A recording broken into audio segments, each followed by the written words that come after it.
Magandang gabi po sa inyong lahat, mga kababayan.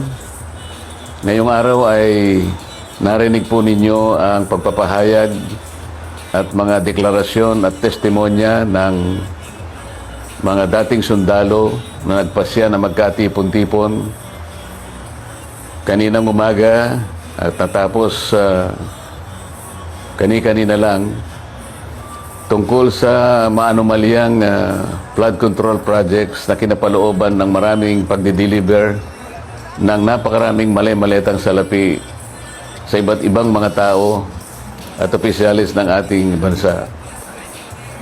Yan po ang sinasalamin sana, mga kababayan, ng dapat na nangyari na inaakala naming huling pagdinig sana ng opisyal na Blue Ribbon Committee na aming sinet noong June 11, 2026. Hindi nga po natuloy yun, mga kababayan, dahil nung matunugan ng ibang mga kasama namin na kami magdadaos uli ng panghuling hearing na lang ng Blue Ribbon Committee, ay sinabi nila na mayroong security threat ang Senado at ang aming mga kawani ay sinabihan nila na mag-work from home na lang. Dahil po sa security threat at nagkaroon po ng napakaraming mga tanod sa Senado at wala naman po kaming magagamit na mga kawani, hindi po natuloy yung June 11 hearing na yon.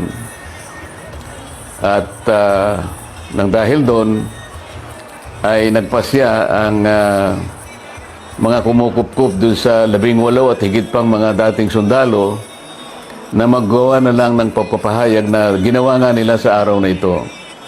Yan pong mga narinig nyo sa araw na ito ay siyang dapat na marinig po ninyo sa isang pagdinig ng Blue Ribbon Committee na ang representasyong ito ay matagal na pong itinalaga ang kanyang kakayahan na siya ang manguna na matukoy po natin ang mga taong nasa likod ng napakamalaganap at napakamalaking nakawan sa salapi ng bayan na ganap po sa kasaysayan ng ating republika. Anong dahil po dyan ay marami po ang nagkaroon ng galit sa inyong lingkod at ako po ay kinasuhan nga ng kahit mga imbentong mga kaso.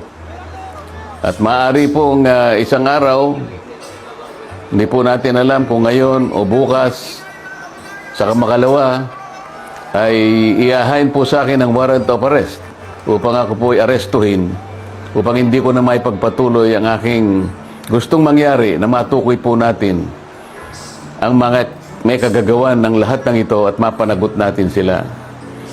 Pero wag po kayong mag-alala kahit ako po ay kanilang maaresto at maipakulong, kagaya na po ng sinasabi ko, ay hindi po tayo titigil hanggat hindi po natin natutukoy ang mga taong ito dahil kayo po talaga ang dapat pagsilbihan namin. Interes po ninyo ito. Huwag kayong mawawalan ng loob at huwag kayong mawawalan ng pag-asa. Pansamantala lang naman siguro ang hindi tayo magkikita ng harapan. Ngunit dahil po sa ating pakikipaglaban, alang-alang po sa interes ng ating bansa, ay kailangan tayo magkaisa. Sa tulong po ng Panginoon Diyos, magtatagumpay din po tayo. Mabuhay po kayong lahat.